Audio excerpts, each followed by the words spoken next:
All right. I was gonna say, man, they're already on some bullshit, man. No, not this time. Not this time, man. We're only what 4 minutes 4 minutes. late. Yeah, 4 minutes. 4 minutes. Nobody was waiting on us anyway. At least not live, Nobody but was waiting. we were Yeah, getting no, views on our replay, so that's good. that counts for something. Yeah. So shout out to everybody that was giving us the replays. Big shout Uh, out.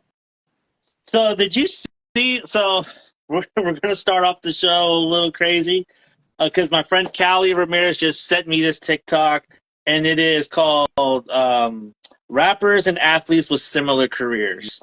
And the caption is, Man. they were regarded similar and had a similar path throughout their career. Now, the first one is Nas and Kareem Abdul-Jabbar.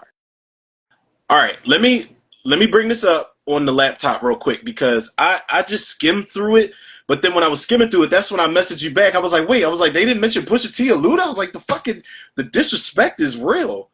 But there's a lot of people, hip hop and basketball wise, that are going to be pissed off at me because certain people I didn't, either certain rappers maybe I wasn't like that much into as everybody else, and certain basketball players I didn't come up watching. Yeah. So I'm going to piss probably some people off on both counts. So, but I'm about to pull this up right along with you, bro. It's like as soon as we start streaming, this fucking asshole, I swear, bro, it's like an auto body. No, listen, man, it's an auto body shop, like two houses down, right? Yeah. 2 cribs down at the corner of our block. And there's this fucking dickhead, like, I'll be doing commentary sometimes, windows closed and everything, just to get peace of mind and to block this shit out, and they rev up the engine of this Mustang like every single day. And I was like, I want the license plate to say Little Dick Energy. I really do. Like, it's ridiculous, bro. Like, and like sometimes I run to the window or the front door to see which, like, whose car that is. And when I finally spotted it and saw it, like, now I just look at it, like, when I walk past, I'm like, you fucking sons of bitches. Like, what do you do? Like, the car works. The fuck are y'all doing? Oh, man. I thought it was your dog that was barking. That's what I thought it was. No, man, my dog shouldn't even really be barking at this point. He's been outside like all fucking day. You know, it didn't rain. It's supposed to storm out here at some point later on, but he's been chilling outside all day. He has no reason to bark. But I got I got this thing pulled up that you sent me, so we definitely chime in on this. Yeah. Okay, like the first one. Session. This is some interesting shit. The first one is Nas and Kareem. Let's see. I don't know if I agree with that per se. Now, the reasoning is that they both had stability. Let's see. Both single-handedly have the best item in their profession, Illmatic and the Skyhook, arguably GOATs. So this is one of those things where I would leave it in the hands of somebody else to judge. I would honestly, if any career, if Nas's career was parallel to anyone else, it'd be Kobe. Ooh, it'd be Kobe. Ooh-wee. It'd be Kobe. Honestly, now that. Ooh. Nas has the chips, has the awards, has the accolades. So does Kobe. Okay. All right. They both came in the game very early, and both revolutionized the game. That's what I was. I was hoping you was gonna say that they both, like, longevity wise, they both were like in the game early. Came in swinging. You know what I mean? I mean, I don't know if I can argue. I mean, to say, Kareem. I never seen Kareem play. I just know he was a pain in the ass to play against in Street 2, NBA Street 2. He was always blocking that motherfucker was so unblockable. I mean, that's the closest I ever seen Kareem play. Yeah. You look at his stats on like any NBA game, and it's all at fucking 99 to 100. Like that's Yeah. all it is. It's all his stats is all the way the fuck up. Yeah, this is one where I'm like, okay, respectfully, I would sit this one out because I do love Nas. Don't get me wrong, but Nas, like, I'm not as big of a hip hop fan as I am. I'm not the biggest. It's not that I sleep on him or anything, but it's not that I'm not really the super biggest. Yo, I can quote every single Nas bar back to, like, I love Nas. I do. Like, I respect him for sure. He's still relevant. Like, I love all his new shit. He's got shit with Lauryn Hill, and he had like a posthumous song with, not on his behalf, but with Amy Winehouse called Cherry Wine or some shit like that. Like, he's still relevant for sure. And I think that what was that last album he had with the 3 gold bars on the front of it? The King series. That shit was not bad, yo. Yeah. It was some bangers on there for sure. And like you said, Kareem, like I didn't grow up watching Kareem, so I can't jump on that, you know, that train and just be like, yeah, man, I can't, like, I don't know. But I do think it's more fair to compare, you know, like who did you say? Nas and Kobe. Him and Kobe. Yeah. Yeah, him and Kobe. Yeah, sure. Honestly, I think that's much. I think that is those two careers and longevity parallel each other perfectly. I think they mirror each other perfectly. So yeah. But yeah, I would have to go.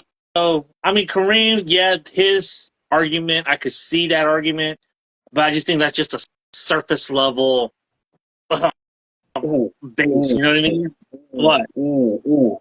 Let me write this down before I forget. At some point, we got to map out this. Remember the episode that we wanted to do a while back where we were going to compare like horror directors or directors to rappers? We got to do that. Yeah. We have to do that. Now that we're talking about this shit right now and we're starting to show off with this, we have to do that episode. I forgot all about it. I forgot all about it until just now.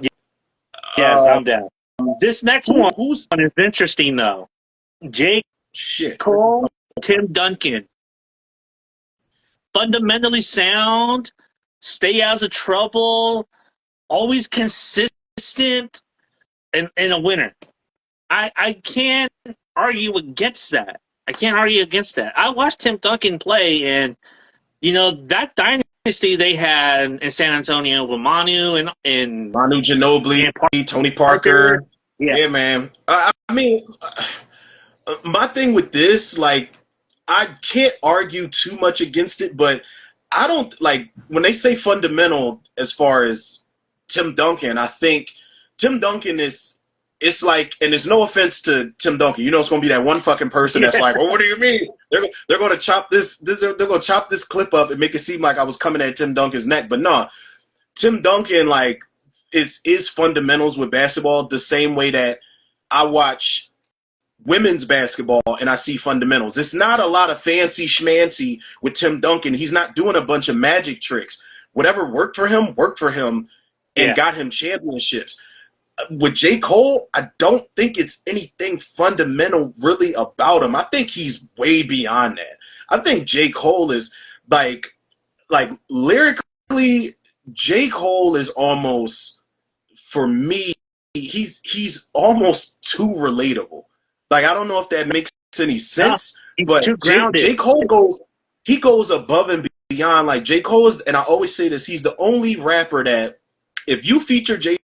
Cole on your song, or if I feature J. Cole on my song, he's going to steal that. Not only is he going to steal that fucking song and embody it, but he's going to put a song before his verse. He's going to put a mini song before his verse, and then that's going to draw people in. Like, yo, you heard that new J. Cole song? And it's like, wait, wasn't it Johnny's song? Yeah. Or wasn't it Rome's song? It's like, no, it's J. Cole's song now. That song?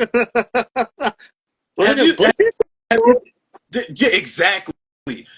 Benny the Butcher, did you ever hear Bob Boat with J. Cole? And it's Royce the 5'9" song, but J. Cole is featured at the end of it. Man, listen, he saved Royce. I love Royce, but he let Cole go last for a reason, and Cole comes on singing at some point, and then he has like a little mini hook with a mini bridge and shit, and then he kills his verse after that. He's the only person that's going to do that kind of shit and add that type of, like, his authenticity is different than Tim Duncan's. Like, that's why I think J. Cole is beyond, like, fundamentals with this one. So but I get the comparison. So who would you compare him to? To Cole, as far as a rapper, as far as a basketball player, somebody that kind of, I guess, kind of reinvents themselves every time. I'm trying to think of somebody that I've watched play. I'm not gonna say AI. I'm not gonna say that. It would have to be That's somebody. what I was thinking. I was thinking when you're thinking about he was beyond. I was like, yeah, it kind of sounds like AI. Like the answer. Like I could see that, but Cool, like somebody that just does some shit where, all right, I don't know. I would now maybe this is just me being a little biased. I would say Anthony Davis, J.Cole, Anthony Davis, and I say Anthony Davis because AD beat. But this, hear me out. Hear me out. AD being as big as he is, people automatically want him to play the five, right? yeah. No, this motherfucker's got handles like a point guard, and he's got crossovers. He can be on the perimeter and shoot. He can do mid range. He can he can post up. He can do a whole bunch of different shit to reinvent himself every single season. But people just think he is just one thing until he shows everybody, look, I've got a whole bunch of different bags I can jump into. So I don't know, but I know it's another person out there that's like, he's an AD fan, so he's biased. It's the one person. A big Laker sign in the bag is definitely. Yeah, exactly. This shit isn't helping in the background either, man. It's not. It's really not. But no, like I don't know. But I can see where they're going with here. Oh man, the disrespect. Who we got? Okay, so this next one is Drake and Steph Curry. Although it was done before these two, both changed the game in their profession. Melodic rap, R&B style, and the three-point shooting. Damn, dude. I can't. No. What? I don't know about this one. And I don't know about this one. Listen, I like Drake. There's nobody on the internet. There's not a diss track that'll ever make me hate Drake until he does something to shoot himself in the foot, like he did when he dissed Pusha T. But we're not even gonna talk about that shit. That's a whole different conversation for a different time. Steph still is hooping. Yeah. But I like this. I don't really understand this comparison much at all. I don't get this one either.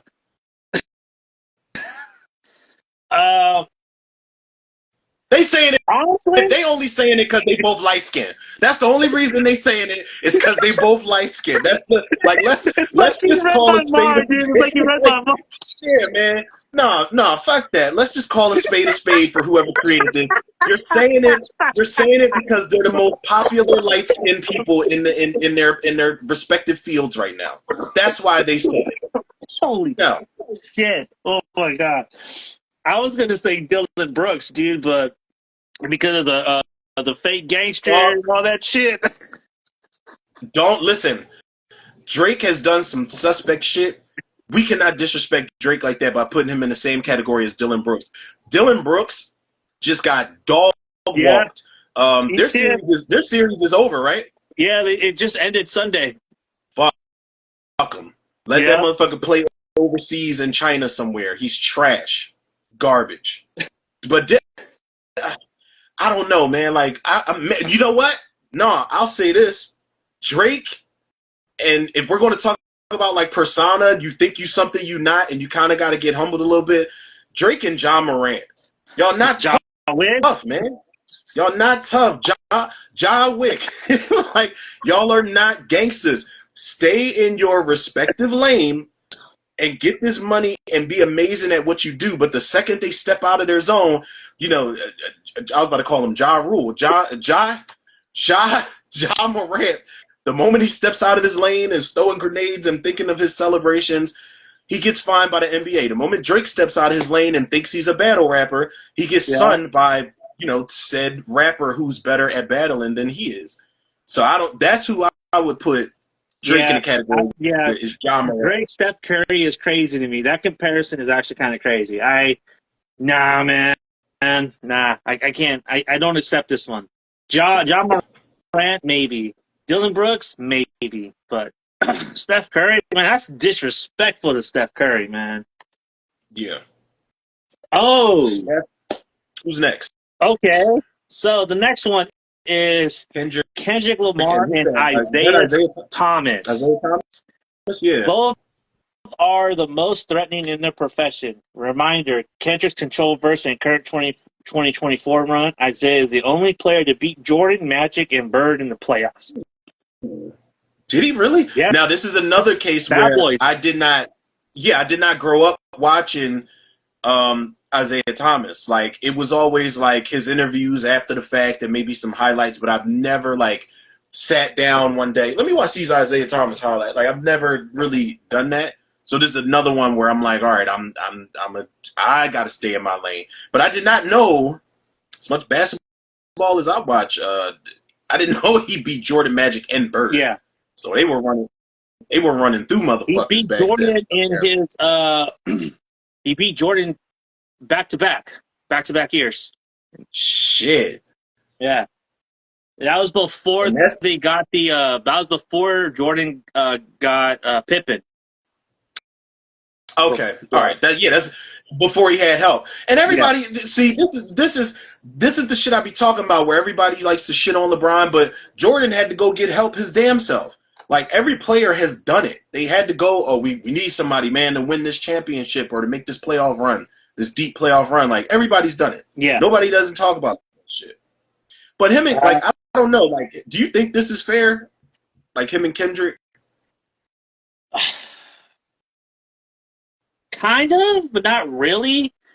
Isiah Thomas back in the day, like, that whole, I mean, I guess so, because if you think about TDE, they're considered like the bad boys of hip hop and, you know, Black Hippie, what that movement could have been, what it should have been. The bad boys in Detroit should have been that ultra magnetic dynasty of the late 80s, but they never really were. I think they only won like one chip out of 4 years they were together. Well, Isiah Thomas and his squad? Yeah.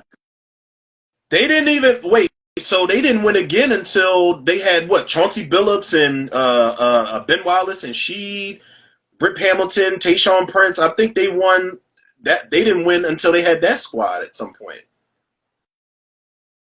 I mean, shout out to Detroit. Like, I know they just had like a nice breakthrough season that came to a close, but it's like, I don't know. Okay, so they did win. So they won 89 and 90 back-to-back. Okay. Good for them. Yeah, so they won 89 and 90. Kendrick, I'm trying to think of who else. I would say, yeah, because, like, you think about that squad that he's rolling with, Joe Dumars, Bill Limbier, Chuck Daly. You can kind of make the comparison to J-Rock, Schoolboy, Absol, and Dave Free. Underrated fucking crew, by the way. Yeah. So especially with like I always kind of fucked with J-Rock. I don't listen to him enough, but when I got put on Absol, I was like, this dude is nuts. All the alien outer space shit he raps about, he's from somewhere else for sure. For sure. Wait, you said Schoolboy Q? Schoolboy Q. Yeah. He's TDE too? Yeah.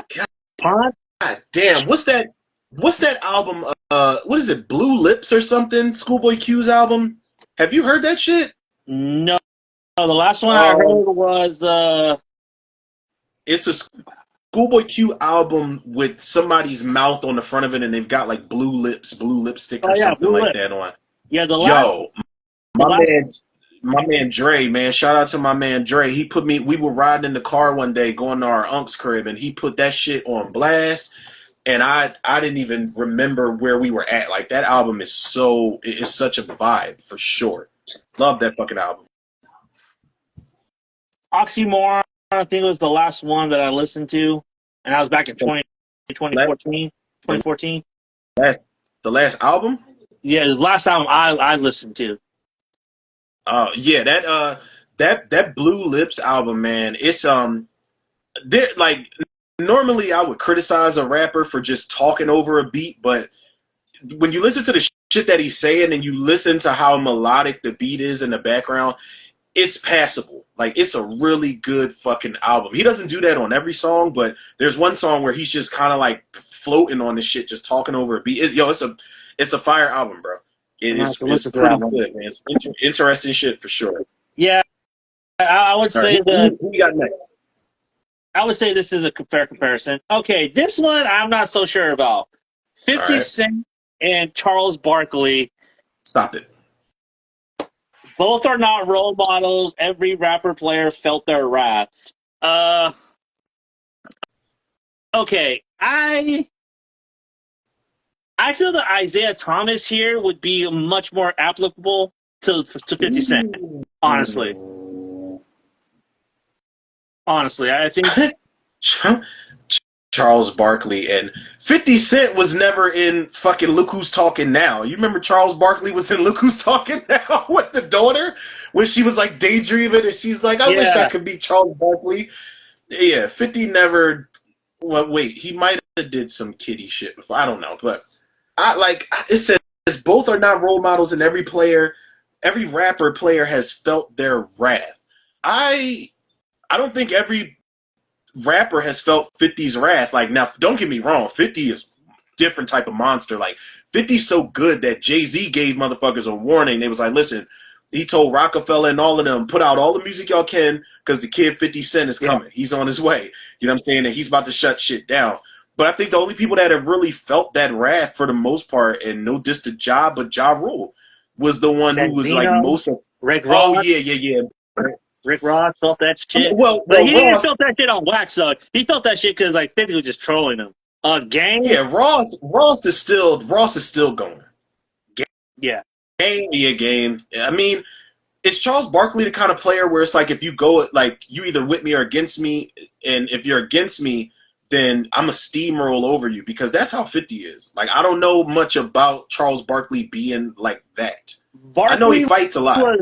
Barkley was very formidable. He was a very physical player, and he gave Jordan problems in that series. He almost But whooped back ass too. yeah, and I don't think this is a fair comparison because 50 Cent won and Charles Barkley never won. Listen, Charles, we would love to have you on the show, but facts are facts, sir. Facts are facts, sir. You talk a lot of shit for somebody that's never won. Yeah. I mean, if you look about it as in like awards and championships, neither of them have won those. So if you really think about it, like if they no hardware, then yes, this is a fair comparison. Giant Music 831-702. I'm sorry, _ 702. We got to be like proper on here. He says Schoolboy been killing it. Yes, killing it. Absolutely agree, sir. Yeah, and that album is fucking fire. So 50 and I mean, so you say no. I say I don't know. I'll stay in my lane here. I'll let the more seasoned, savvy people. You know what I mean? What do we got next here? DMX and Kevin Garnett. I like it, but again, this is one of those stereotypes. Y'all only doing it because they bald and they gangster. It's like, stop with the fucking stereotypes. But I love this. I love this. His reasoning, both were impactful. Lyrics / game would bark at you. Dogs. I like this. And maybe a part of me is like, yeah, they look like they could be brothers. Like they both bald as shit. I like this, man. I do. Like KG is so. When I was like getting into basketball like that in high school, KG was one of my defensive inspirations, man. Like I had Shaq, Dennis Rodman, Ben Wallace. KG was definitely one of them. KG is a dog, and I love KG so much that I watch not All the Smoke. What is it? The one he's got with Paul Pierce. He's got a podcast with Paul Pierce. Yeah. It's not The Pivot. It's I know which one you're talking about because I follow it. Certified Smoke or something like that. Yeah, Certified Smoke. Listen, I think longevity wise, because KG he was in Minnesota, holding shit down, and he couldn't win anything out there. But he started when he was young, and he stuck with Minnesota as long as he could. And then he went to Boston, right? Mm-hmm. And when he went to Boston, that's when they, you know, That's what he him, won. Pierce, Rondo, Tony Allen, Eddie House, like they, Kendrick, was it Kendrick Perkins, or am I thinking of Glenn Davis? I think you're thinking of Glenn. Big Baby, Big Baby, Ray Allen. Rondo. Oh yeah, went and formed the fucking Rough Riders over at in Boston, man. That was the Rough Riders over at Boston. And then at some point he left and he went to Brooklyn. Didn't him and Pierce go to Brooklyn together? And they thought they were going to do this whole thing out in Brooklyn. Yeah. They didn't really do much in Brooklyn, but it's KG. It's kind of like, now I like this because it's kind of like when DMX was putting out, rest in peace, shout out to DMX. I love DMX. I cried literal tears when DMX passed away, man. I did. But like when DMX was putting out The Great Depression, I was like, okay, like this is at the point where, you know, it's like when Wes Craven and George A. Romero were kind of like, their movies were kind of like taking like a step down in quality type of thing. And I feel like we're fans enough to know when our goats can do better. You know what I'm saying? So this is a comparison I actually like. I actually love this shit right here. Yeah, I can't find any fault with this. As Garnett, I think they both mirror each other very well. Let's see. Oh, shoot. Who's next? Listen, stop. This is what I said with the narratives, bro.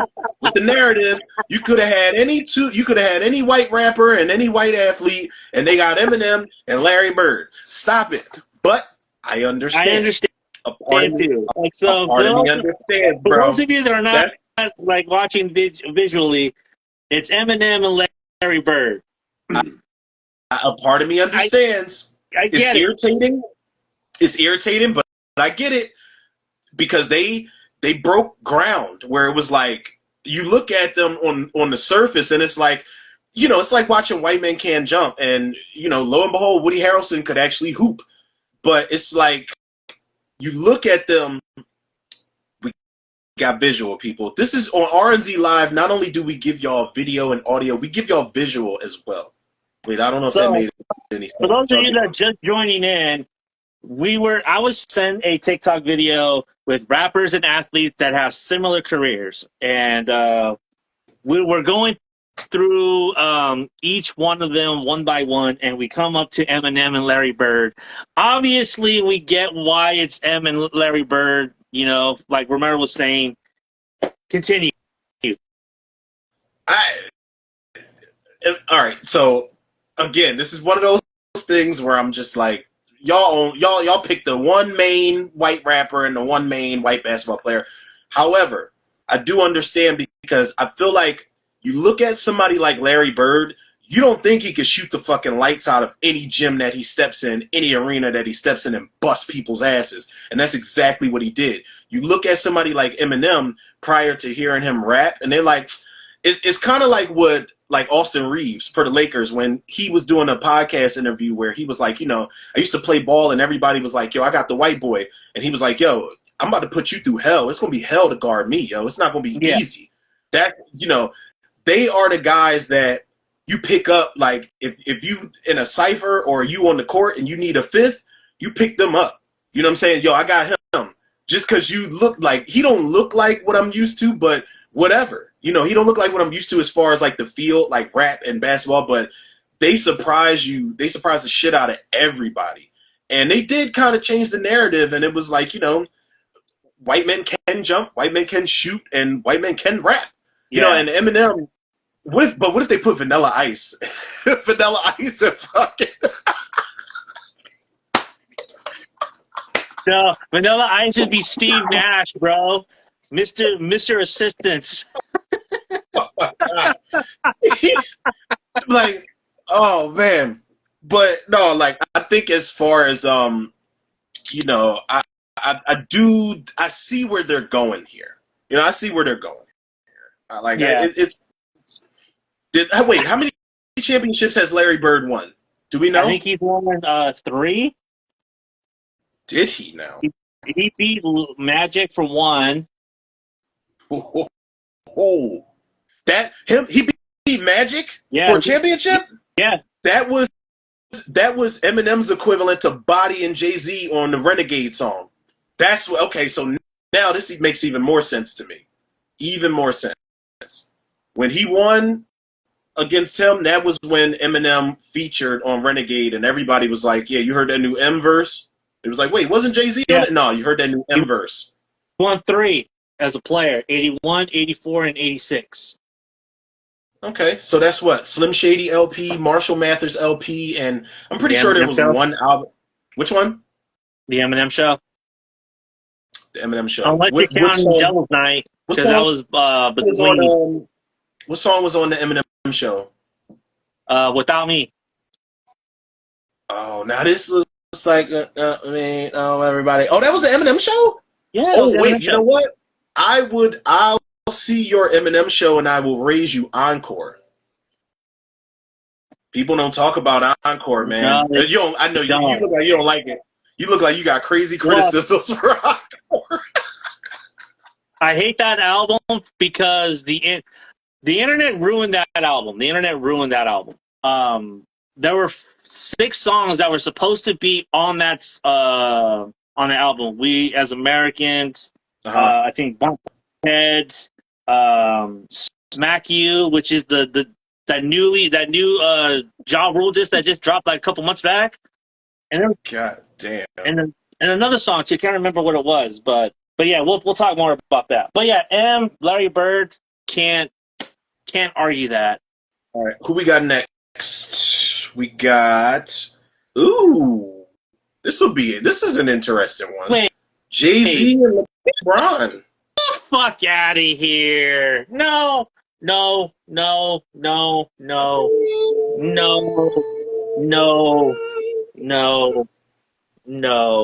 Jay-Z, LeBron James. I'm not saying I agree. I'm just saying that I understand. I understand. Okay, it says both are considered the GOAT for longevity reasons. Numbers don't lie. I understand the caption, however, I do think there can be a different comparison on both ends. On both ends. So all right. So who do you think? What do you think?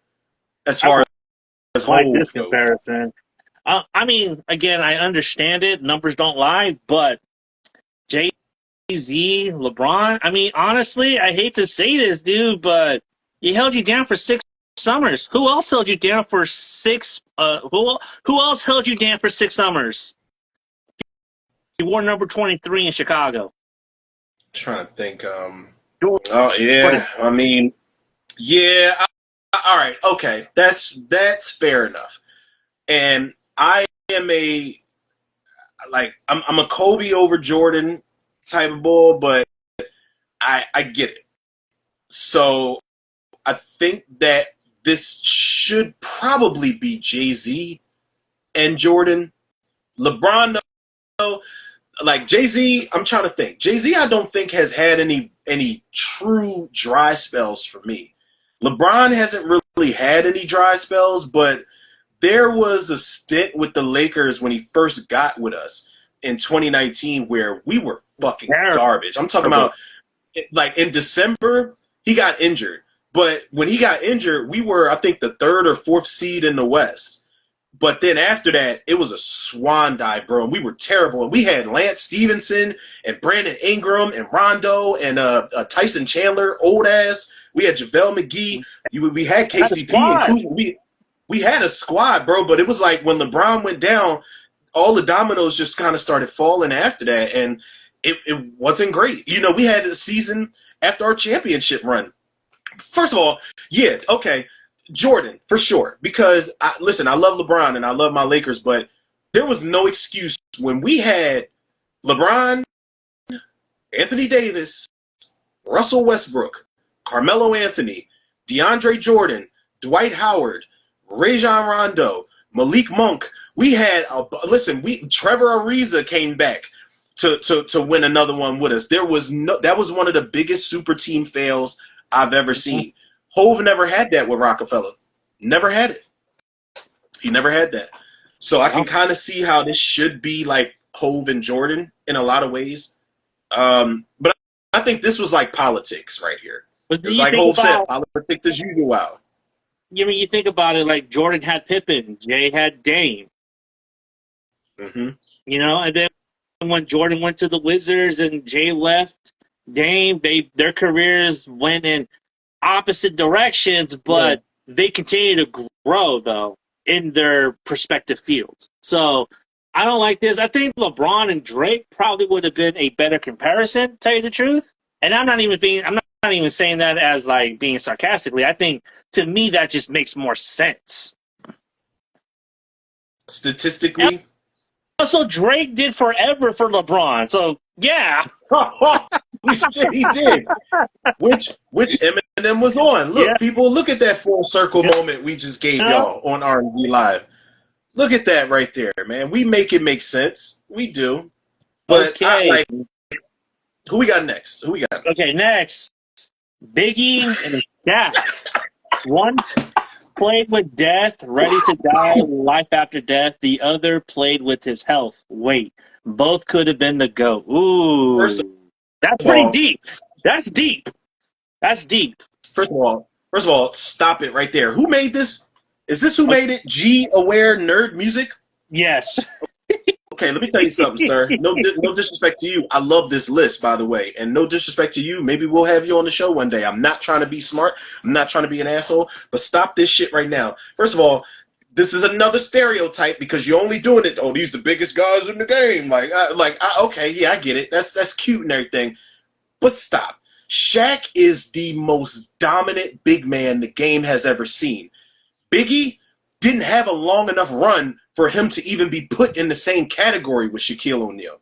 If we're talking, parallels here, I don't agree with this at all. I think I get it. The whole, it's the big guy of the game and the big guy of this game. No, man. Shaq dominated now Orlando. I don't know too much about that. I think he started off in Orlando, if I'm not mistaken. He was in Orlando with T-Mac.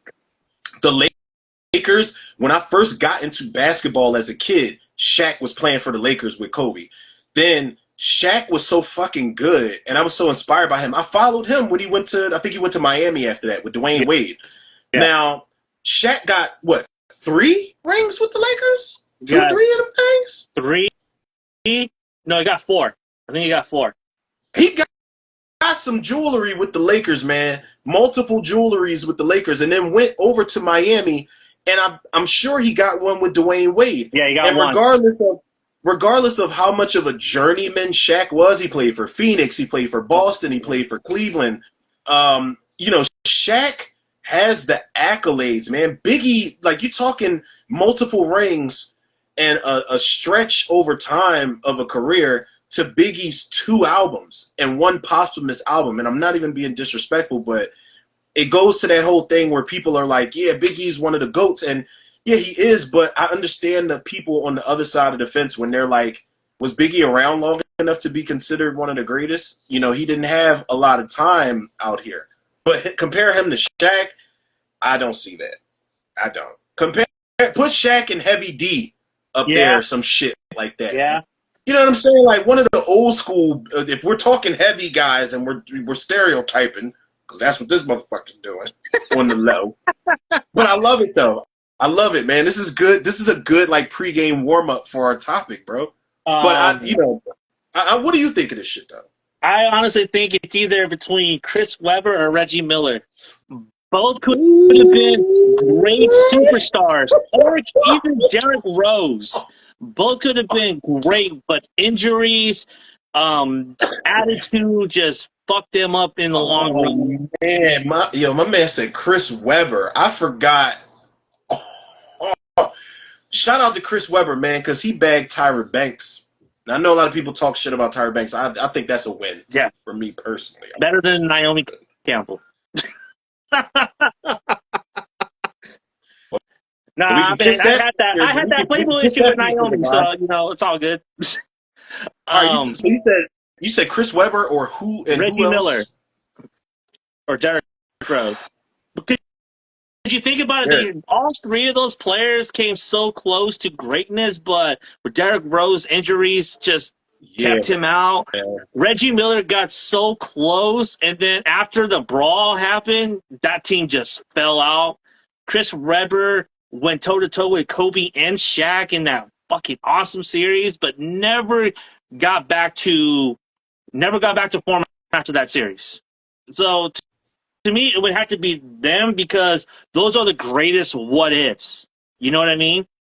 What ifs? Yeah, And Biggie is a what if. Like if Biggie was still alive, if man. Biggie was still there, would we have Nas and Jay-Z going for the title? Would I don't know. Would we have a 50 Cent? You know what I mean? Like Biggie was so big. Yeah, and it's unfortunate too because for a rapper who only had one album prior to drop a double disc on his sophomore album was a big fucking deal back then.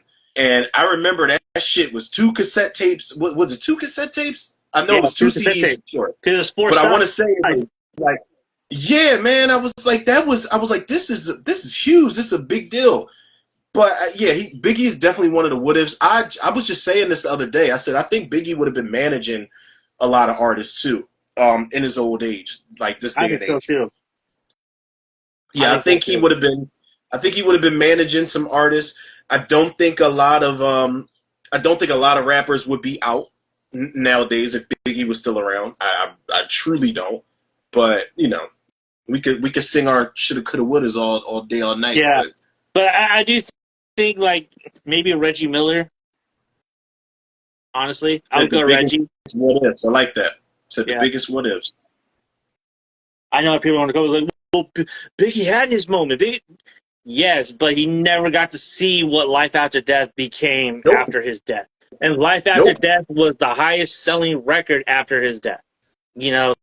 So yeah, miss me with that bull. Very, very prophetic too. Yeah, which was scary shit. Because he was rapping about a lot of that shit on Ready to Die, but Life or Death just kind of. I always wonder what the third album would have been called. I always wonder because you have Ready to Die, Life After Death. What was going to be next? I think that third Born album Again was the actual title. He just never finished it. I think he had mapped out his albums because I think Born Again was going to be that would have been. I think that third album would have been so special. I think it would have been so good. Like the features would have been cool, but I just think the shit that Biggie would probably have been saying around that time would have just been, yeah.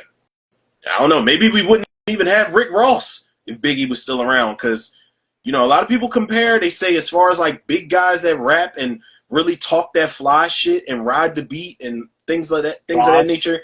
They say Ross is, they say it's Ross. Say it's Ross. Now, who would you compare Ross to? I don't know if he's on this list or not. Oh, I don't know if he's on this list either. Greg Odom.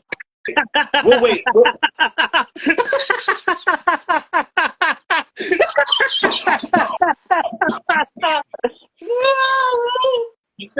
You said who? Greg Odom?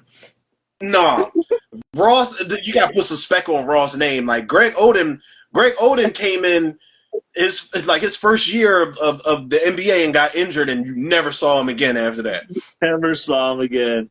Man, talk about a what if, man. Holy shit. What was that injury he had? Greg Odom, didn't he injure like his leg or something like that? His ACL. Bro, I'd be sick. If I was supposed to be an NBA prospect, I'd be sick. Number one. If I was an NBA prospect and I fucked my knees up the way I did, like I would be. I'm just never going to play ball again. I don't want to talk about it. Yeah. I don't even want to do it. There was a video. I don't know if it was staged or not, but there was a lady. Somebody just so happened to be recording on the street. You know how that shit goes. But this lady was like, "I recognize you. Didn't you used to? Aren't you in the NBA?" He was like, "Yeah, I used to be. I used to play ball. This, that, and that." It was like kind of sad. Like it was like kind of bittersweet to watch. Yeah. Like for him to tell this lady, to talk about his what ifs and shit like that. Oh, man, sorry. No disrespect to Greg Odom.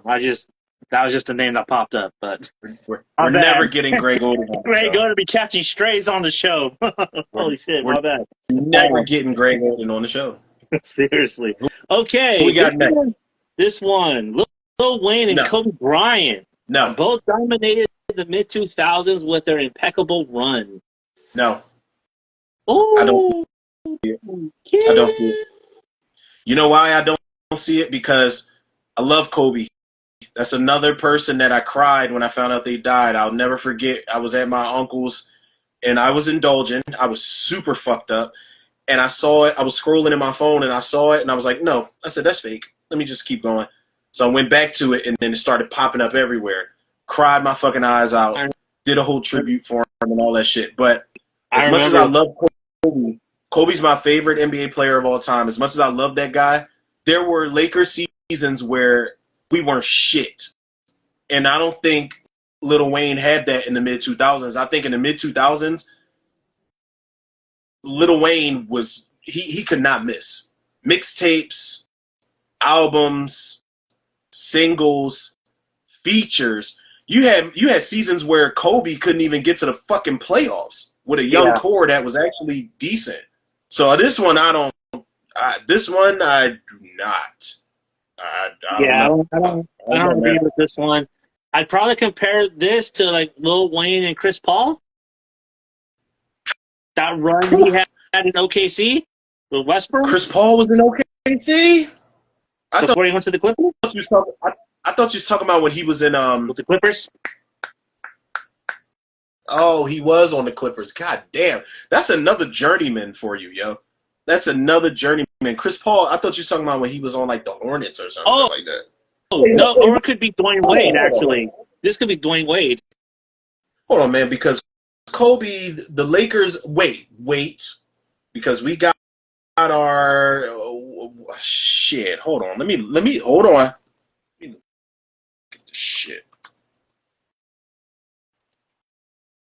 Let me be sure. All right. It's 2000, 2001, 2002. But then we went back to back in 2009 and 2010. So I think so. Okay, so Kobe had a run in the early 2000s, 2000, 2001, 2002. But then in the late 2000s, we had a back-to-back championship run. So the mid 2000s, I can't agree. I cannot agree because we were struggling around that time. But he was scoring points, though. He was scoring points. So I think he was. But Lil Wayne was not missing, yo. He was not missing at that time. Because that's when, like, I think the Carter, let me look this shit up too. The Carter won. Carter album.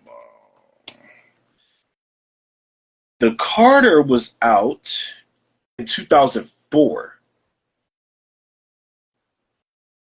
So Lil Wayne had the Carter, he had the Carter 2, he had the Carter 3, he had a couple mixtapes in between there. He had like the Dedication, the Drought series. So the Drought series. So yeah, I'm not sure about this one because Lil Wayne had the more dominant run. So wait, who did you say you would compare it to rather? Dwayne Wade from Miami. When did he? Once he started that mid 2000s run, when he got Bosh and James. Oof. Yeah, they won 2. Did they win 3 or did they win 2? Yeah, they won 2, I think. Okay. All right. That might be more of a yeah, I think that a lot of this is politics, man. I just think now, and I'm not saying it's a bad list. Like, this is a very interesting list, bro. But I think a lot of it is just politics for the most part. So, like, they won 2012 and 2013. Yeah, this one, I don't know. Yeah, I would have to go Dwayne Wade on this one, honestly.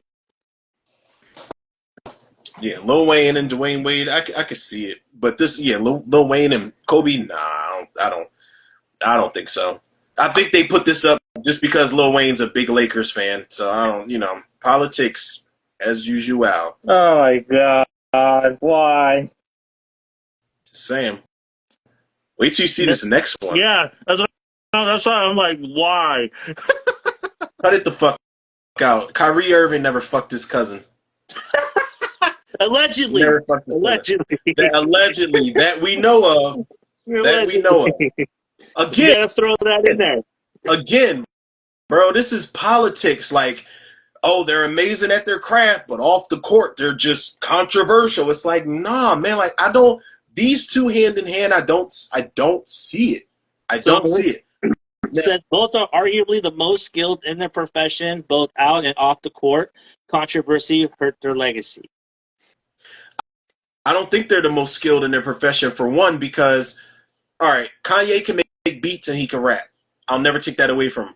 Kyrie is a great basketball player. Defensively, no. Defensively, he ain't there. Kyrie has never been known for his strong defensive prowess.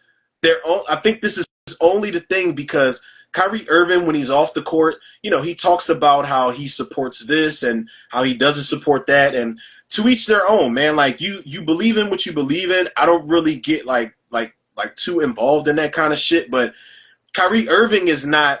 I don't think he's doing shit to be edgy. I think Kanye does a lot of shit to be edgy. Hey guys, I fucked my cousin. All right, let me go see what they saying online. Like, nah. I think Kyrie Irving strongly stands on what he believes in because those are genuinely his beliefs. I think that they put these two in the same category because let's call these crazy guys. And these are the crazy guys in the profession. Nah, man. Now, if there's a Kanye West in the NBA, it's Ron Artest. Now, I don't. maybe I'm wrong. But that's the first person that came to mind. If there's a Kanye West in the NBA, it's Ron Artest. You want to talk about controversy and insanity, it's Ron Artest or Dennis Rodman. It's one of those two. Now, if you talk about a Kyrie Irving in the rap game, it's probably shit. I feel like it's going to come to me at some point, but I'm not sure. A Kyrie Irving in the rap game. Shit, Common? man. Common? Rick Ross? Pitbull? I'm trying Um, I'm stuck. I don't know. I'm trying to figure out. Yeah, no, I would agree. This is either Artest or Rodman here, honestly, both. So that's where I would go. Also, that's wild. Maybe Kyrie Irving might be. Nah, he hasn't been around long enough to be Ice Cube. I looked up rap. It says rappers who face backlash for their lyrics. They've got like Ice Cube, Ice-T, Sadat X, Biggie, Eminem, Joel Santana. Jules? Stop. Take him out. No. If there was a Kyrie Irving in the rap game, it would be Kid Cudi. It would be Kid Cudi. That's a good one. There's an interview apparently that they tried to take down off the internet where Kid Cudi was like, yo, fuck your cars, fuck your jewelry, fuck your hoes. He said all of that shit doesn't make you cool no more. That don't make you a good human being. Being a good person and caring about people and doing what's right makes you good. Like, they tried to silence Kid Cudi at one point in time. So I think, I don't know. That's Kyrie Irving and Kid Cudi. Yeah. And Kanye West and Ron Artest, or who was the other one I said? Ron Artest? Rodman. And Dennis Rodman. Yeah. Yeah, dog. Well, Dennis Rodman might be for sure because that's the motherfucker that wore a wedding dress to his own wedding. When you married Carmen Electra, one of the baddest bitches of that era, and you wore a wedding dress to y'all wedding, like It's pretty wild. This next one, though, I can't argue against, but I made the argument earlier. Sure did. I don't know if I can back. So this one is Tupac and Micheal Jordan.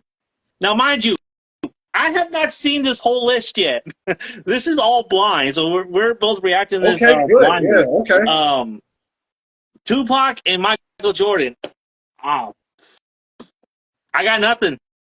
I mean, that's he said, I got nothing. I honestly, that's fair. That's a fair comparison right there. You know what? I may not have grown up watching Jordan. Jordan might not be my favorite player of all time, but this, I get it. I do. I get it. You look at the span over time of, like, look at how people still talk about Michael Jordan. Yeah. And then look at how people still talk about Tupac, like movie-wise, album-wise, how much the legacy lives on type of thing. So I can see this comparison. Yeah.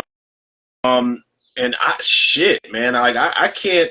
I'm trying to think of somebody to counter, you know, Pac basketball-wise, and I'm trying to think of somebody to counter Jordan as far as, like, even though I can't.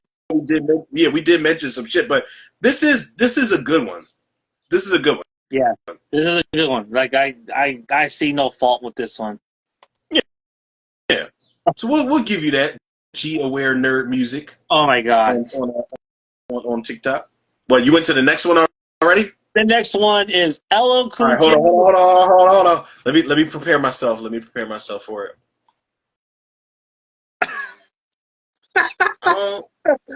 And Magic Johnson.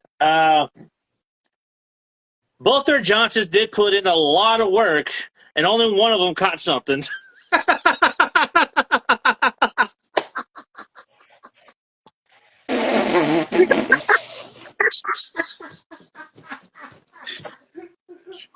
Yo, this is going to be our last episode, people, courtesy of Johnny fucking Zuko, man. We are getting canceled tonight. This shit is over.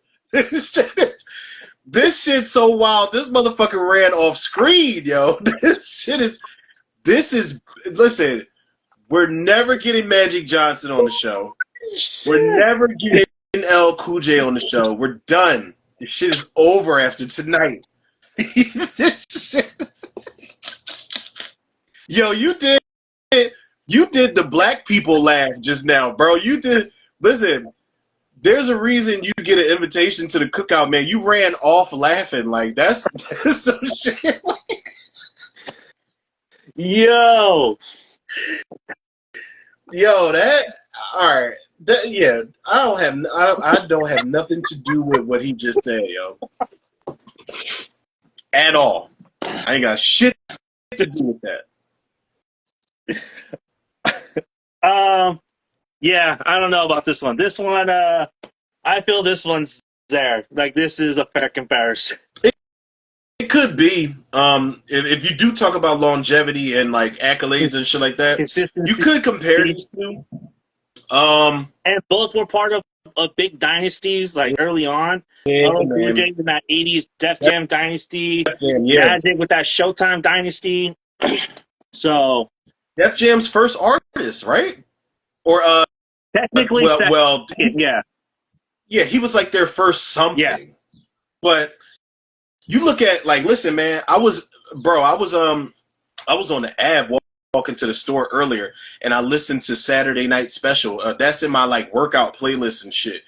And I listened to LL Cool J's verse often on there, and I'm like, for this guy to still be doing this shit, you know, like, all this time, like, LL Cool J's run is impeccable, and I don't know why I don't put him, like, when we talk about, like, top 5, like, dead or alive, I don't know why I don't put him in there.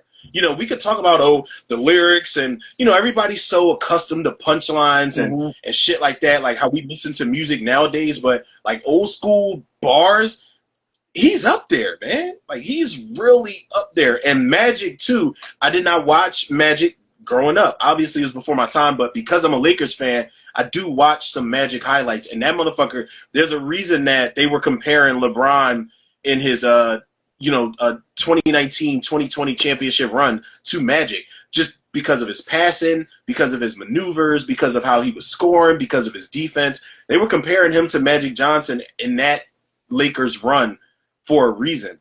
So this, like, yeah, I can see this one too. Yeah, this one and the last one are, like, almost full agreement on.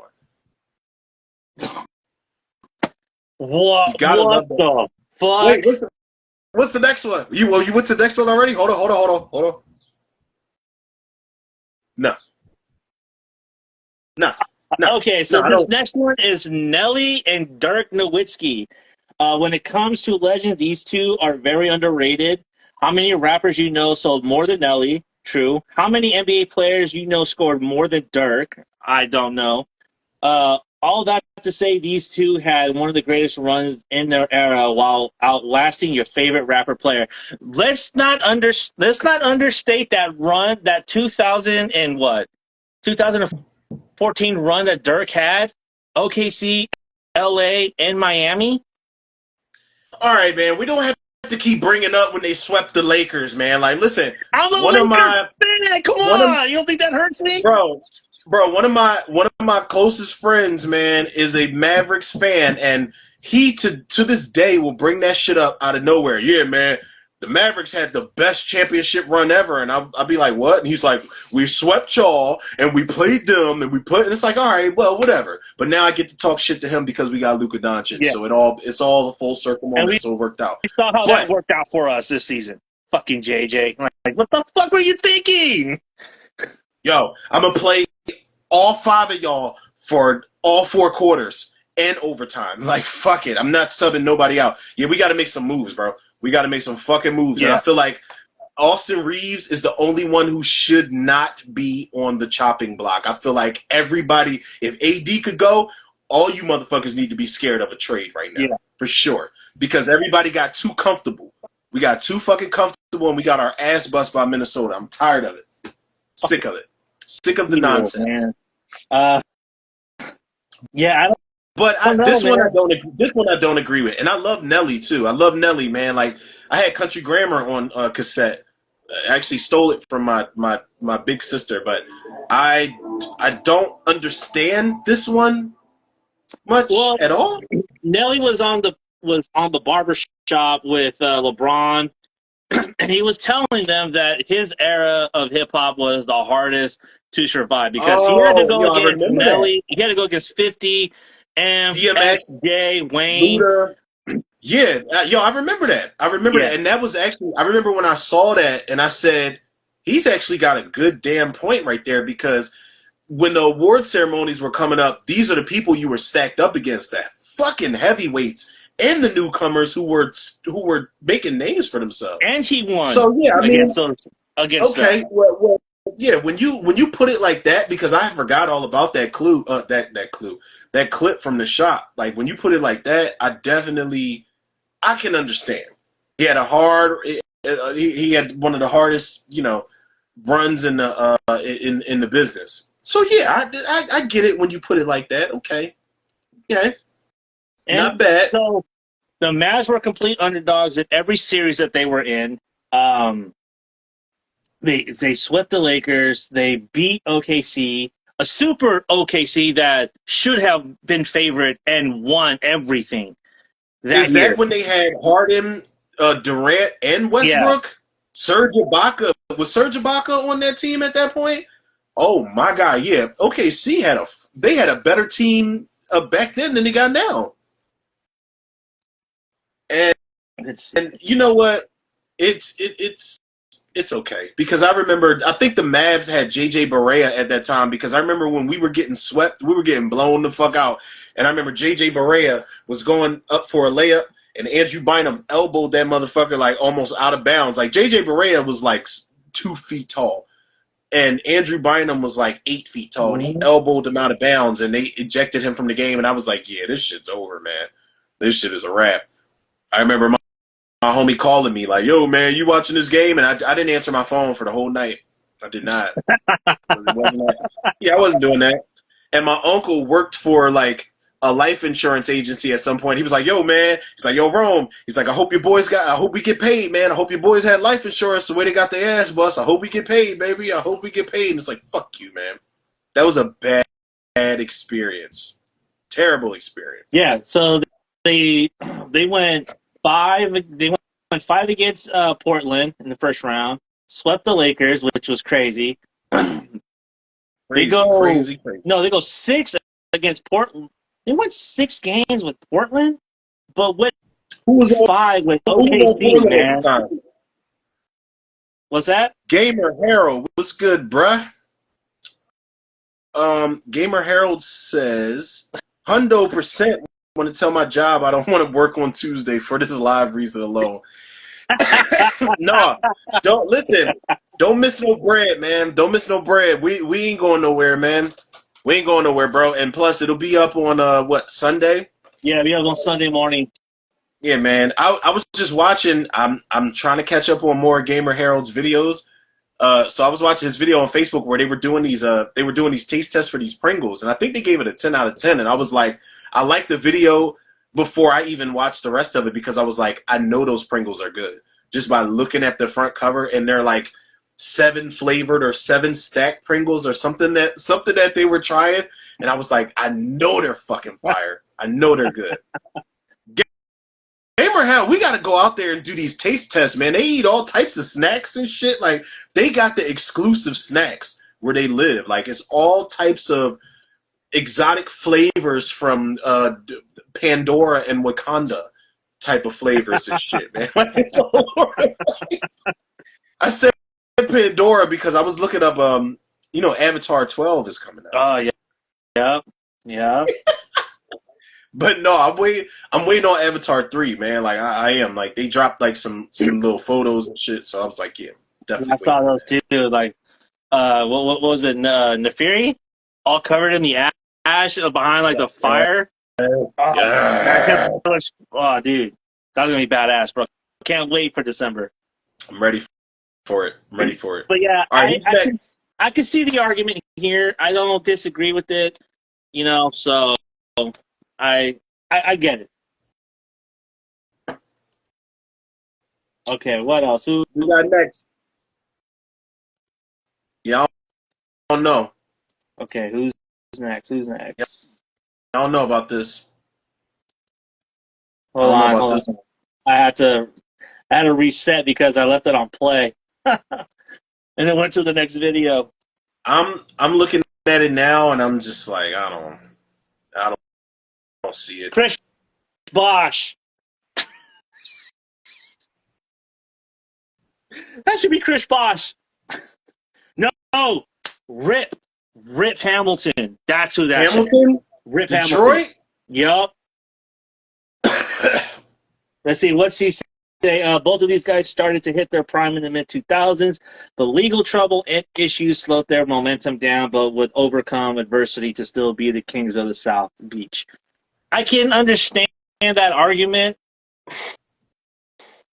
but I would have to compare him to Rip Hamilton just because of the division that they were in and the conference that they were in at that point in time. Because if you think about T.I.'s conference, he had to go compete against Paul Wall and Chameleonaire, Slim Thug, Pitbull, Lil Flip, Outkast, reuniting UGK. Not a lot of competition from the people that you just mentioned. Now listen, there were some honorable mentions. There were some honorable mentions, but we not about to sit up here and act like Chameleonaire was a fucking threat. Like that motherfucker, they see me rolling. Like no,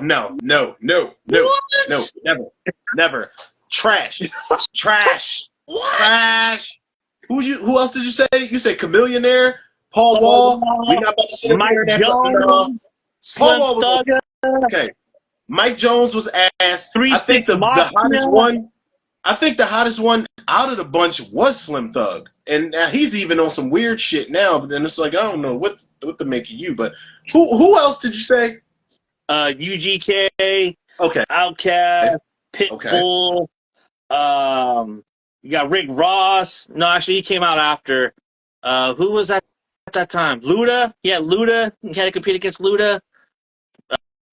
JD was past his prime. Nelly wasn't putting out as much at that time. So yeah, I think Lil Flip, like the Swishahouse Crew, UGK, 3-6 Mafia at that time. Not Chameleonaire though. That dude was. What was his other song? It was one song. What was the song where the cops were not riding dirty, but it was another song. I can't remember what the Hip fuck it was, Hop man. Police. That's Slick Rick? it. That's it. And I'm like, just fucking stop. Fucking stop. Actually, God damn it. I like that song. It sounds fire. You just sound like a hater. I don't know what your problem is. You might as well put Mims on that fucking list too. This is why I'm hot. Like, no. Nah, he's from the West Coast, dude. So nah. Is Yeah. he? Yeah, I never knew who Mims was.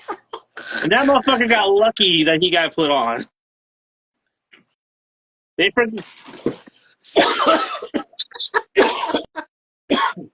I never knew where Mims was from. I just knew he had that song, This Is Why I'm Hot, and I was like, yeah, I guess you're hot, sir.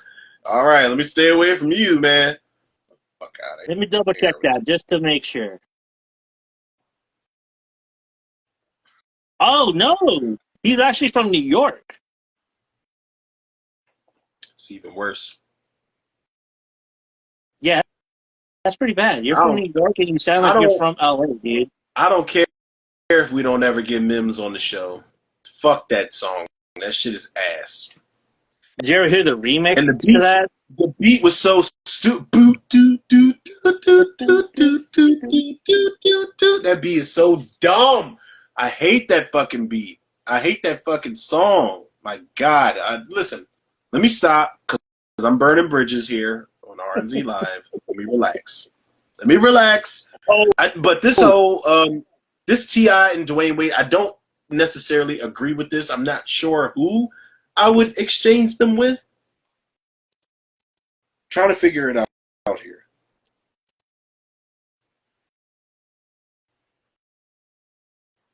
Yeah, I think Rip, honestly. Rip Hamilton? Yeah, I would think Rip. Final answer. I would go with Rip. Because after that championship run, he was never the same. And after T.I. got that big fucking, like that, his big breakthrough album, again, both of those guys were never the same after their peak. And that is the truth. Because if you listen to, after King, T.I. was never the same. After the championship, Rip was never the same either. You know what I mean? So... He said it. I did not, people. Well, tell me, bro. Listen to T.I. versus T.I.P., bro, and tell me that's a certified album. Because it's not. King is a masterpiece. Oh, King is great. T.I. versus T.I.P. What was on that album? I think that's the one with What You Know About Me. Hold on. T.I. versus T.I.P. Full album. Keep my motherfucking volume down. You know what? All right, we got Big Shit Poppin', I think. Yeah, Big Shit Poppin', I don't really like that song. I think Big Shit Poppin', the biggest flaw of that song is the fact that it should have stayed how it was the moment it started. When the beat kicks in, it should have stayed that way before the snares and all that fly shit kicked in.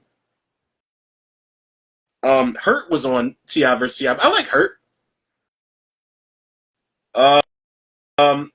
Yeah, I like the song Hurt a lot, but I remember at the time everybody was like, T.I., like, what you doing Hurt for? Don't you got gun charges? Like, why you coming out with this fucking song, man? Like, you ain't helping your fucking situation. Yeah, that's right. Because I think that came after his boy got shot. Yep. We do this. Show it to me. Do you want to be high? Oh, he's promoting guns and drugs. Tell him I said that. I like that song. Respect This Hustle was on T.I. vs. T.I.P. That's probably one of my favorite songs on this album. Okay, so no, I agree. King is definitely the much better album. Yeah. For sure. That album is amazing. And that was the album that was just good. Peak. You know what I mean? He was doing movies, soundtracks, everything. So once that gun charge happened, boom, not the same. Okay. Oh my God. Okay, so the next one. All right, what we got here? What we The got next next? one is pretty wild, dude. Stop! Stop it! Ja Rule and T-Mac? Do I do? Everybody that be living it up. And you can tell, this is why I said this shit is politics, bro, because what the fuck does it say in the opening sentence? Okay. Both guys were living it up. Stop. And Stop creating it, man. magic early 2000s, hit after hit, back-to-back scoring titles, but beef injuries put half their careers, hurting their overall ranking with their peers. I do This is a not clever. agree with this because T-Mac, I feel like T-Mac had his prime in the late 90s going into the 2000s. I could be wrong. Clever writing on this fucking person's behalf, because it said both guys were living it up and were creating magic early 2000s. Fuck off, man. Like, listen, like, I appreciate that though, because that's the type of shit that you want when you're writing something, like article wise or, you know, video wise, caption wise. I do like it, but as cheesy and as great as it is, no, this is not a good comparison, man. He used the wrong T-Mac. He used the Orlando Magic T-Mac where he wasn't in his prime no more. His prime was when he was on the Rockets. So I remember that. T-Mac was a magician, yo. Ja, not so much. And I do listen. I love Ja Rule. I was just listening to Veni Vidi Vici, probably like a couple weeks ago. I was listening to that suicide freestyle where Case is singing in the beginning of it, and then John just rap. It's kind of like an interlude type of thing. But Veni Vidi Vici I had on fucking cassette, and what was it? Rule 336 or whatever. 6 Feet Underground, I was going to use that to, when I usually like put those videos up to promote the podcast, I was going to put 6 Feet Underground, but I was like, I don't know if people going to understand this, and I don't want nobody to think that I'm like, you know, like super depressed at the time or something, but that 6 Feet Under, yo, that Ja had bangers, but this one, I don't know. I don't know. Yeah. I don't know who you would put here, honestly. With Ja Rule... You gotta think, man. Ja Rule was the guy for a minute, though. So who was for sure? And I don't like that people make it seem like he wasn't. Yeah. You know, people act like that. People act like Ja Rule wasn't that dude, man. You know, all because of. Diddy. I think a lot of people have been brainwashed. Oh well, 50 Cent. People have been brainwashed into thinking that. First of all, 50. Ended Ja Rule's career doing the same shit that Ja Rule did in his career. Ja Rule sang on every song. So 50 comes out and disses him. 50 singing on every song, and that's cool, but, you know, come on, man. We can't keep picking and choosing like Ja wasn't the shit. Yeah. You know, whether it was a feature from Ashanti or a feature from Case, even a feature from Bobby Brown, for God's sakes, was a banger. Like, Ja was that dude, man. And a lot of people, I don't like that a lot of people in our age bracket kind of single out Ja Rule like he wasn't shit. Like, he had us in a chokehold. You know, whether it was a Biddy track or some hardcore gangsta shit. Like, yeah, he was up there. From 98 to 2004, you cannot deny that wasn't Ja's time, dude. Absolutely. You can't. Because that motherfucker had bangers and hits. And even though I didn't like some of the songs he was coming out with some of the times, like, you had to respect that he was it. He was that dude in hip-hop for a while, dude. Absolutely. So who would have been that dude people act like in the NBA? Somebody that people act like wasn't that dude. Jahadi White. Smush Parker. They act like Smush Parker wasn't that guy. I don't know, man. You know what? I think Patrick Ewing right here. Ooh. I think Patrick Ewing right here. That might defend. That he might was the guy in offend. New York. He was, you know, people I'm not from New York, but from the outside looking in, people revered Patrick Ewing at that time. So I would have to go with Patrick Ewing here. And his career ended when Micheal Jordan beat his ass in the Eastern Conference Finals.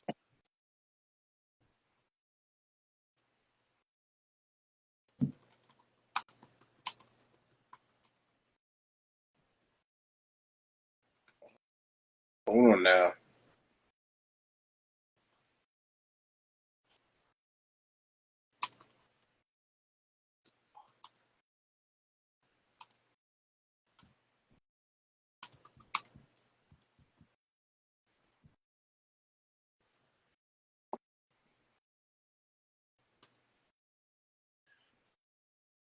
Yeah, Or Ja, man. Say who? Giannis Antetokounmpo? Antetokounmpo. Antetokounmpo, yes, thank you. To Ja Rule. This is actually a tough one. This is actually a tough one. Or I could see no. I was gonna say Russell Westbrook, but for me, I would have to go either Ewing or Giannis, honestly, because Giannis was the man for a spell, but controversy with him and him sitting out and not playing, only playing as hard as he wants to when he wants to.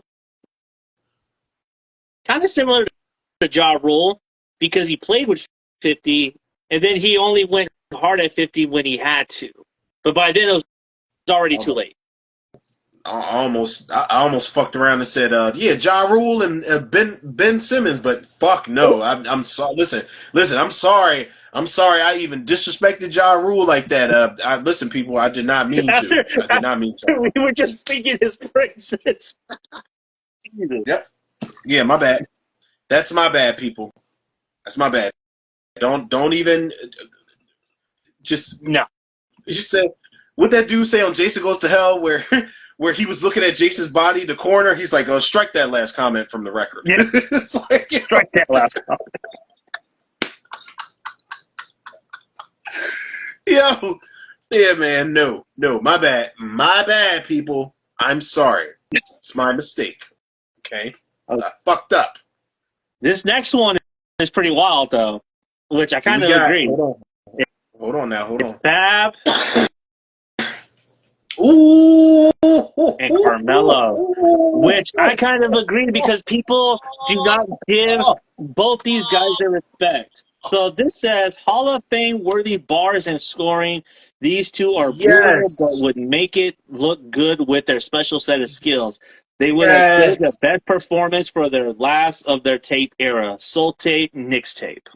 Yes. Yeah. Well, okay. I'll say that when it says they would save the best performance for last with their tape era, Soul tape, Knicks tape, again, this is my bias, bro. My bias wants to say, no, Melo's last season was with the Lakers. It was not successful. And he was not as productive as he was with the New York Knicks. So I can agree with that. And I don't know, man. I think this might be very accurate. Yeah, I think so too. Because honestly, people sleep on both these guys. Yes. And both of them do not get the respect they deserve. Yep. And both of them came out in a very hard time. Because if you think about Melo came out at the same time as Braun, Wade, Rose. He had a lot of competition following up, Same thing with Fab. Fab had to compete with 50, DMX, Jay-Z, Nas out in the East Coast. So, yeah, I think these two get lost in the mix, but I think purists and people that love the game always come back to these two players and be like, yeah, like these guys are always consistent, and when it matters the most, they're always going to show up. And I think that Melo is the one thing that always bothers me is the fact that Melo never won a championship. Yeah. And I was hoping, my fucking stupid delusional ass, when he came to the Lakers, I was like, yo, I've been waiting on this because back in the day, I was a Melo fan over LeBron. I was Melo over LeBron all day. You can ask anybody. I loved Melo's game over LeBron's, just how laid back he was and how smooth he was. But when he joined the Lakers, I was like, this is it. If he retires, he can retire with a ring for us. Obviously, we got our fucking asses bust that entire fucking season. Yeah. But Fab is, I'm not going to say Fab's never won a championship, but, underrated in a lot of ways that this caption explains. And I do think this is one of the times where this is absolutely right. Accurate, like these two comparisons here, I fucks with this comparison here. Both from New York. Wait, is Melo from New York? From Brooklyn. Okay. No wonder he talks like that, man. It all makes sense.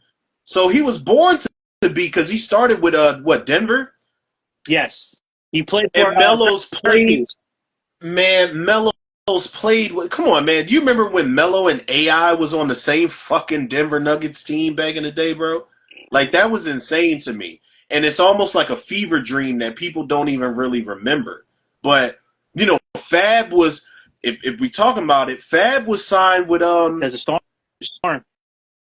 Desert Storm, I think at some point it was him, Paul Kane. I don't know if Joe Budden was signed with them or not, but I do know Paul Kane was originally there. But Budden Fab was doing. He was affiliated because at that time Budden was with Def Jam. Yep, Budden was with Def Jam. He was affiliated. But I remember back in the day, at some point, Fab was doing songs with the Clips before anybody even knew who they were.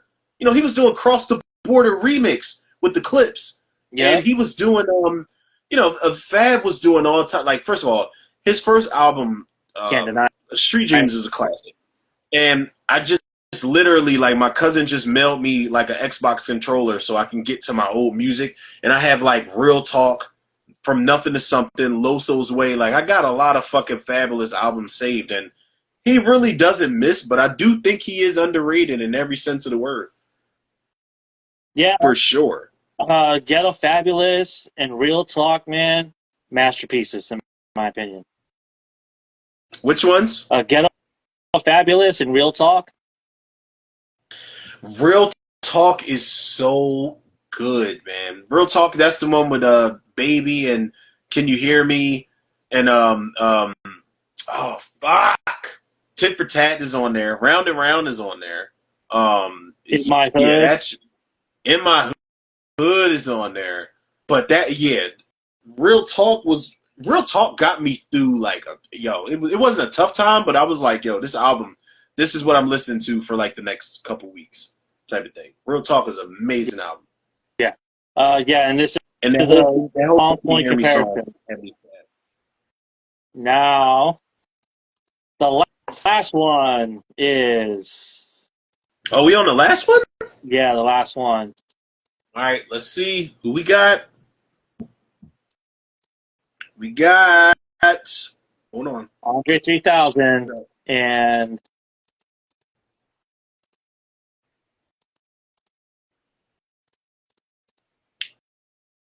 Fuck happened to my screen?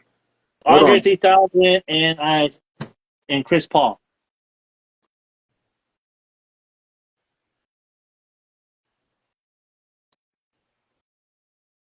That's Kevin Durant. Kevin Durant, my bad. Yeah, I was about to say, who the fuck? No, absolutely not. Well, wait, hold on now. Let me not be closed-minded now. Hold on. It said both had success with their teammates group member and could be top 10 in their profession, but most would say they never had a solo moment. I disagree. I can understand this, but I do feel like Andre 3000 has had plenty of solo moments in his career. Whether it was a feature, whether it was a song, whether it was, something outside of the Outkast shit, does not matter. I think that I don't know. fuck. I don't know. Kind of makes a good compelling case there. That's why I had to look twice. I'm like, fuck. I had to think about it. I'm like, fuck. Because when you think about it, Andre's greatest solos are actually under the Outkast banner, though. Features? His features. They're not strong enough to carry him, though. Can you honestly say that Andre 3000 on a feature has had a verse up to like the standard of either a Kendrick feature or a J.Cole feature that has driven people crazy? It depends. Maybe International Players Anthem? I typed a text from a girl I like to see. Yeah, but even then, that's still under the Outkast banner.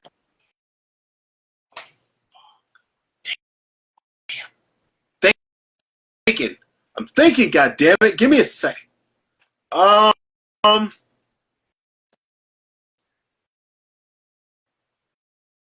Does Greenlight count with John Legend? He said, if I was you, it would be me that I go home with. Whatever, I don't know. Yeah. But that was actually a good fucking feature.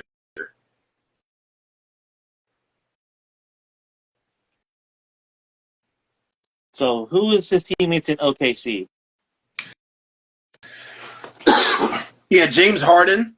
He had Russell Westbrook. I think he had Serge Ibaka. I'm not sure who else, but they definitely had a squad though. Definitely had a squad.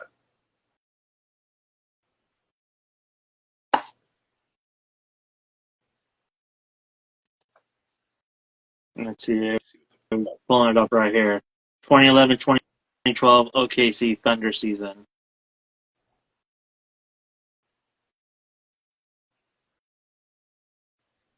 So he had Daquan Cook, Nick Colston, Cole Eldridge, Derek Fisher, James Harden. Derek Fisher? Yeah. God damn! Derek Fisher was on the Thunder? Yeah, in 2011, 2012. Holy shit, yo.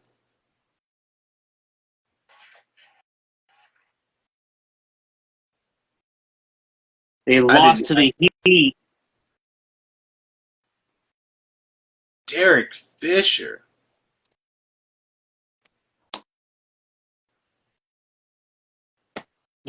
Yeah, I think that's accurate, honestly.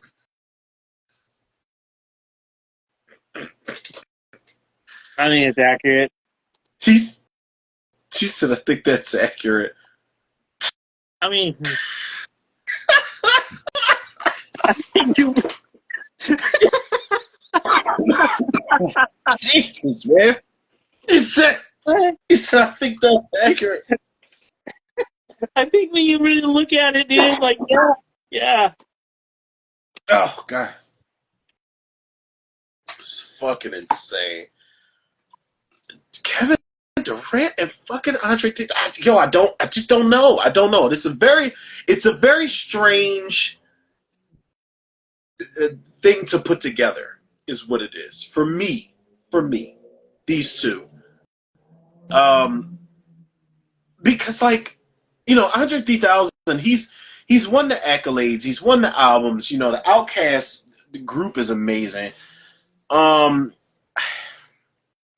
kind of get it. It's like, can you do it by yourself? Like, I understand what they're saying. It's cool. Kevin Durant. No, you know what? To the Lakers no. I just thought of it right now. What? Fucking Klay Thompson right there. Klay Thompson, Andre 3000? Yep. Klay had major success with Steph Curry. Now look where he's at now. He's in Dallas. And now, I mean, give him a chance, man. Give him a chance next season. He might be all right. I'm just saying that the trajectory is there. He might be okay next season. Might not with that fucking front office. Not with that front office. Yeah. Dallas, they gotta hire me and you at this point because they need to fucking clean house all together. They got so bad. Mark Cuban is like, yo, I need to be in charge again. But yeah, no. It's fucked up out there. As of now, as it stands, if you're thinking about like a two-man team, Klay Thompson, Splash Bros out in the city, Outkast, yeah, that's where I would go with that. They did Andre 3000 dirty. One of the greatest lyricists of our time. They did him wrong, but it's okay. All right, who says? Wait, was this the last one? Yeah, it was the last one. Oh, this one. Yeah, because I kept pushing the arrow. I was like, wait, we ran through them all. I hope he does a part 2. Shout out to whoever made this. g.aware.nerd.music. I followed. Don't forget the dot. Yeah, don't forget the dot, man. No, we appreciate that for sure. Yeah, I'm gonna in the replay. I'm gonna link his profile down below so you can see that. Oh yeah. But yeah, that was it. Like that. Shout out to Callie Ramirez for bringing that to my attention. Yeah, that was a good one, man. Yeah, I was like, what the? Because when you sent it to me, I was like, what the fuck is this? And then I started like scrolling a little bit through it, but I waited. I was like, all right, hold on. When you were like, yo, we should cover it. We should talk about this. We should cover this. And I was like, wait. We talk about Luda or the fuck? Like, what we doing? Yeah. Like, Luda got to be in. Luda's not on there. Push is not on there. But I wonder if there's going to be a part 2. So we need a part 2. If there's a part 2, we're definitely going to go over it. But that was fun. That was a little fun exercise. I thought that was interesting. Shout out to Callie for sending that to me. Shout out for g.aware.nerd.music for creating that. And now, on to, movie news? Do we have any movie news? It's been a dry week. Movie news was scarce, bro. Like, when I hit you up and I was like, yo, man, the movie news has been, like, kind of... I mean, all right, what do I got movie news written down, but it's like, I'm, like, looking at it like, okay, Toxic Avenger has got an unrated release. So there's that. That's cool, right? That's good, you know. Trying to save face and say, look, man, the movie's unrated. So we have an excuse to fall back on if it's bad. Oh, God, man. Okay, so... Wait a second. Okay, wait. So there is movie news, actually. There was a trailer called Together with James Franco and the girl from... I believe this is the same girl from... fuck is that movie called where that thing was in the back of her head? And she was in the jail cell fucking everybody up. What's that thing called? What's that movie called, bro? Where that thing was in the back of her head. Allison Brie? What movie? Malignant. Yeah, there's a movie coming out with the girl Allison Brie and James Franco, or Dave Franco, I'm sorry. And it's a body horror film from Neon that's very weird. And I watched the trailer earlier and I was like, damn, why didn't I do a trailer reaction for this? Because this shit looks uncomfortable as hell. It looks nasty. Very nasty. And they give you like scarce moments of the body horror, but when you see it, it's like, like what? Like, what's going on? Like, what happened with your eye? You know, why your eyelids going together? And why your hair is going in your mouth? Like, it's nasty. It's very good though. Very good trailer. It looks like I saw that they dropped it, but I didn't watch it because I want to go into that movie blind as possible.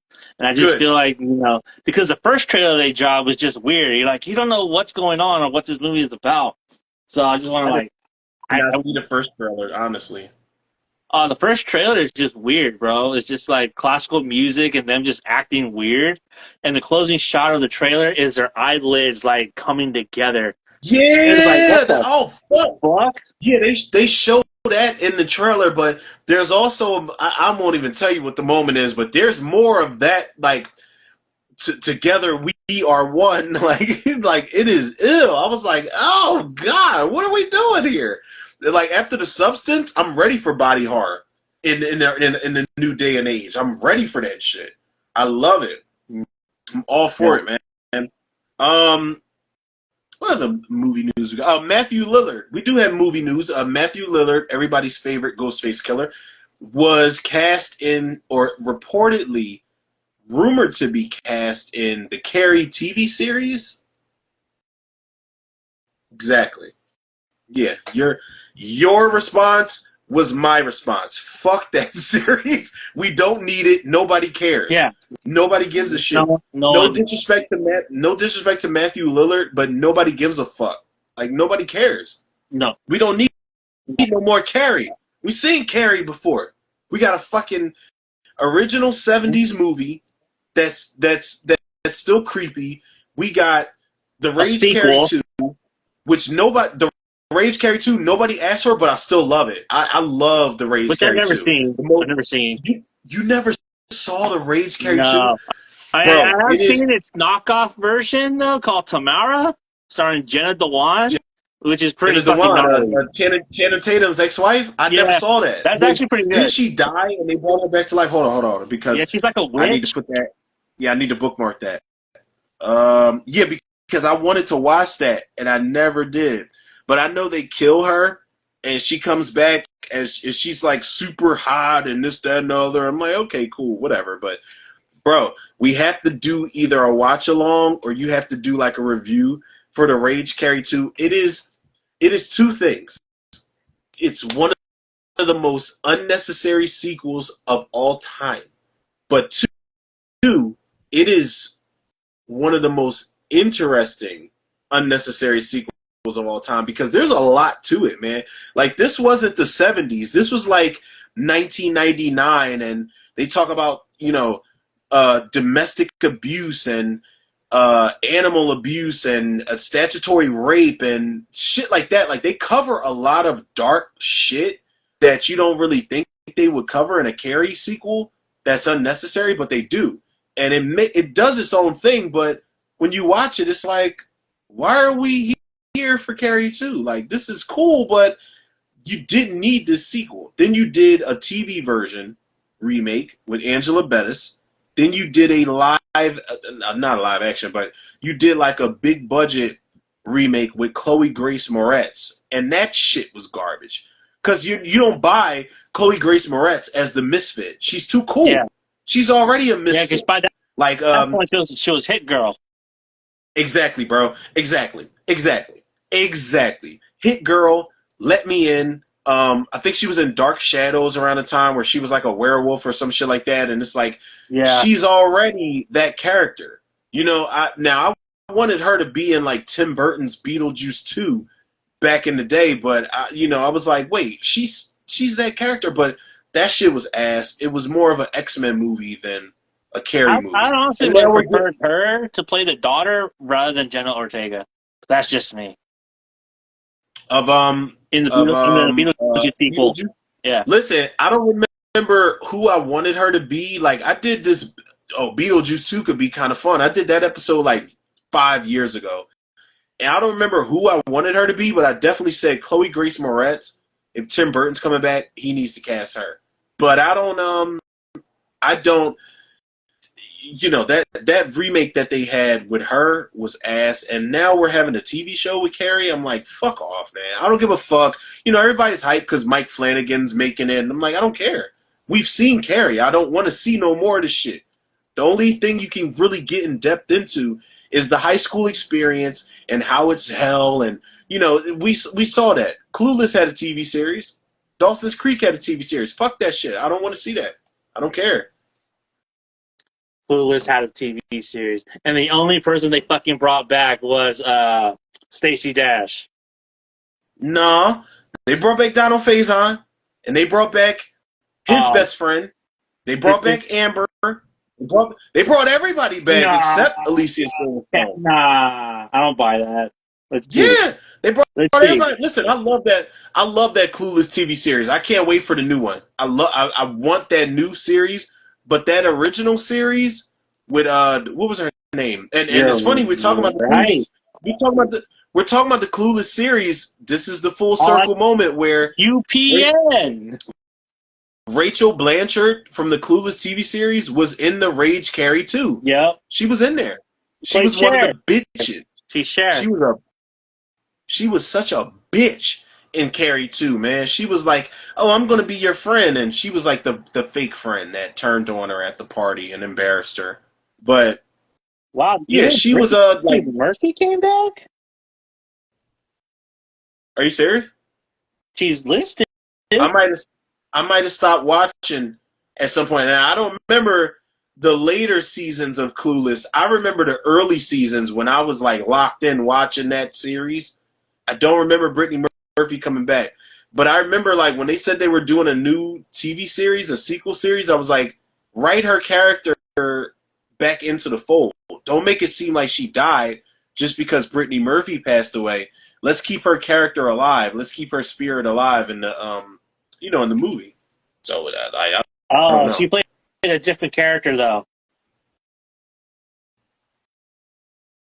So did Paul Rudd.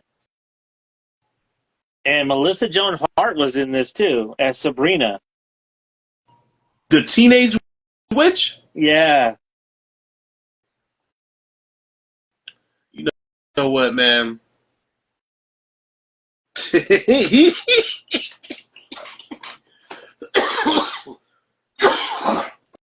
Jesus Christ. Because I remember watching this on UPN.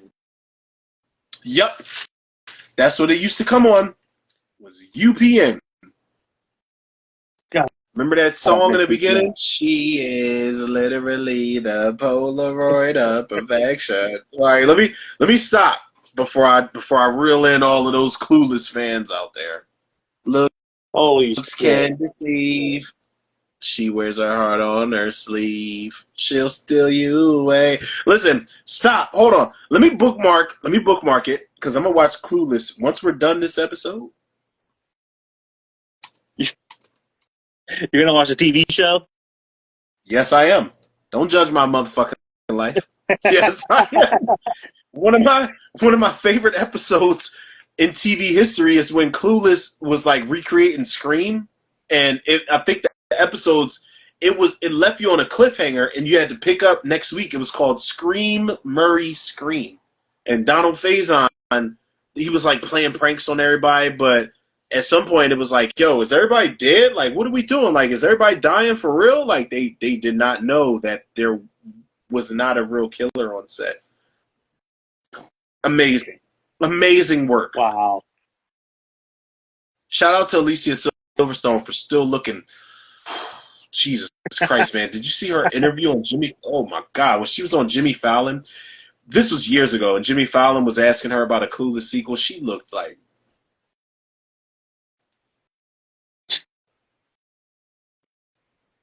I think I know which interview you're talking about, too.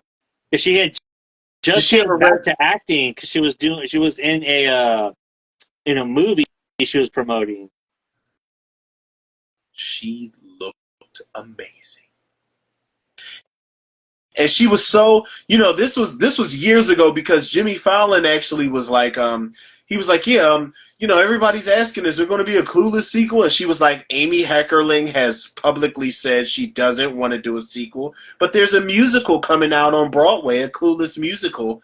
Nobody gives a fuck. We want that sequel. Nobody gives a fuck about that musical. But I will watch it, though. I will watch it. Yeah, I don't know if I would watch it. Well, not the musical, but You know what? No, no, no. He said. Let's see. He said no. No. Uh, let's see what else. Yeah, it's been a relatively scarce news week. Yeah, Which is man.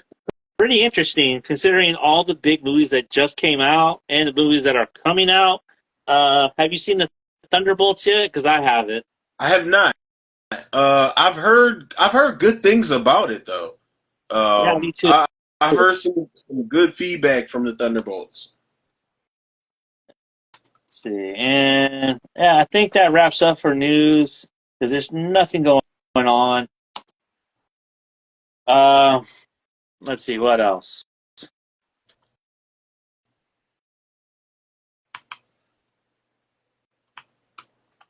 Yeah, no, I got nothing. He said, "Yo, I got nothing." Well, all right, hold on. Let me look at my. Oh wait, before we get into our main event, um, everybody's favorite Jaws sequel, Jaws: The Revenge, is actually getting a fan-made documentary. So everybody be on the lookout for that. Starring Lorraine Gray and Lance Guest and Mario Van Peebles and Lynn Whitfield. Everyone's favorite Jaws sequel is getting a fan-made documentary. I repeat. So there's that. Wow. He said,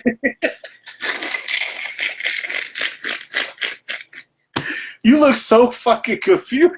Yeah. Yeah. Like what? Who the fuck wants to watch that? You look so fucking confused. You're just like, like, what the fuck? Yeah, but notice how I said fan-made documentary because the director is not going. The director, they probably came to him and was like, "Yo, somebody's making a fan-made." He's like, "Yo, go ahead, let him do it. Do I don't it. even care no more." Yeah.